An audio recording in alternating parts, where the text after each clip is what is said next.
Hello everyone, this is your daily dose of Quran. بسم الله الرحمن الرحيم وإذ اعتزلتموهم وما يعبدون إلا الله فأووا إلى الكهف ينشر لكم ربكم من رحمته ويهيئ لكم من أمركم مرفقا وترى الشمس إذا طلعت تزاور عن كهفهم ذات اليمين وإذا غربت تقرضهم ذات الشمال وهم في فجوة منه ذلك من آيات الله من يهد الله فهو المهتد ومن يضلل فلن تجد له وليا مرشدا وتحسبهم أيقاظا وهم رقود ونقلبهم ذات اليمين وذات الشمال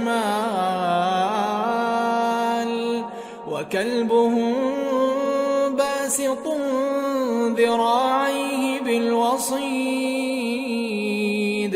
لو اطلعت عليهم لوليت منهم فرارا ولملئت منهم رعبا وكذلك بعثناهم ليتساءلوا بينهم قال قائل منهم كم لبثتم قالوا لبثنا يوما أو بعض يوم قالوا ربكم أعلم بما لبثتم فابعثوا أحدكم بورقكم هذه إلى المدينة فلينظر أيها أزكى طعاما فليأتكم برزق منه وليتلطف ولا يشعرن بكم أحدا إنهم إن يظهروا عليكم يرجموكم أو يعيدوكم في ملتهم ولن تفلحوا إذا أبدا وكذلك أعثرنا عليهم ليعلموا أن وعد الله حق وأن الساعة لا ريب فيها إذ يتنازعون بينهم أمرهم فقالوا ابنوا عليهم بنيانا ربهم أعلم بهم قال الذين غلبوا على أمرهم لنتخذن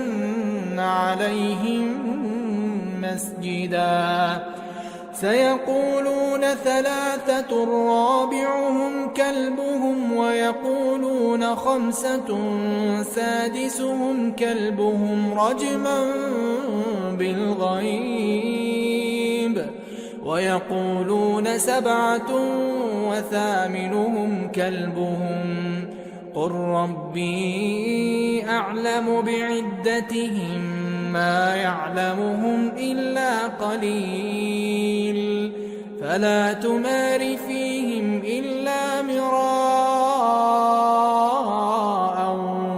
ظاهرا ولا تستفت فيهم منهم أحدا ولا تقولن لشيء إني فاعل ذلك غدا إلا أن يشاء الله واذكر ربك إذا نسيت وقل عسى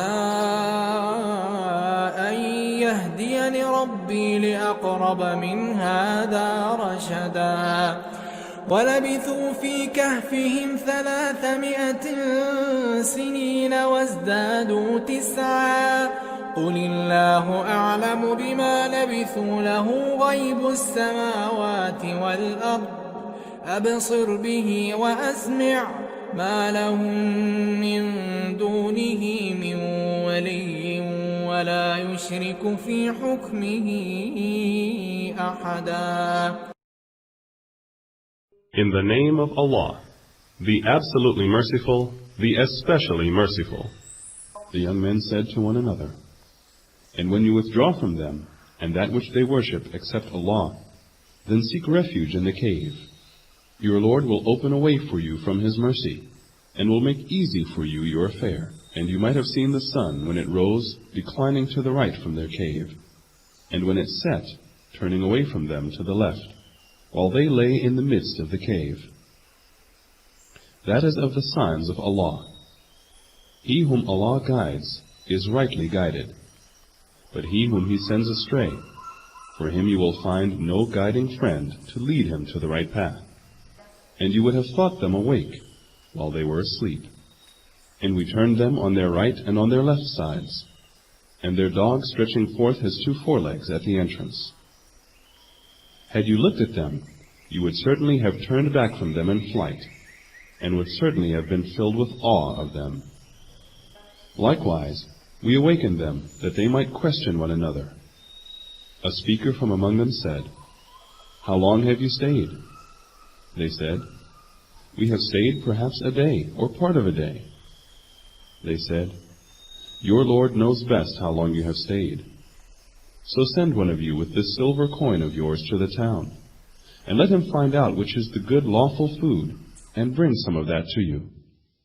And let him be careful, and let no man know of you, for if they come to know of you, they will stone you, or turn you back to their religion, and in that case you would never be successful." And thus we made their case known to the people, that they might know that the promise of Allah is true, and that there can be no doubt about the hour. When they disputed among themselves about their case, they said, "Construct a building over them. Their Lord knows best about them." Those who won their point said, "We verily shall build a place of worship over them." Some say they were 3, the dog being the 4th among them. Others say they were 5, the dog being the 6th, guessing at the unseen. Yet others say they were 7, the dog being the 8th.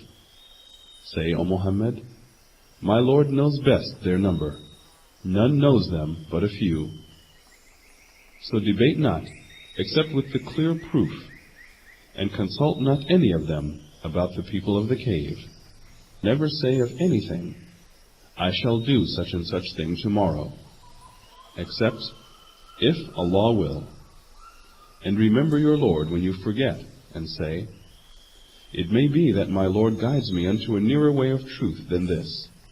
They stayed in their cave 300 years, and add 9. Say, Allah knows best how long they stayed. With Him is the knowledge of the unseen of the heavens and the earth. How clearly He sees and hears. They have no disposer of affairs other than Him, and He makes none to share in His decision and His rule.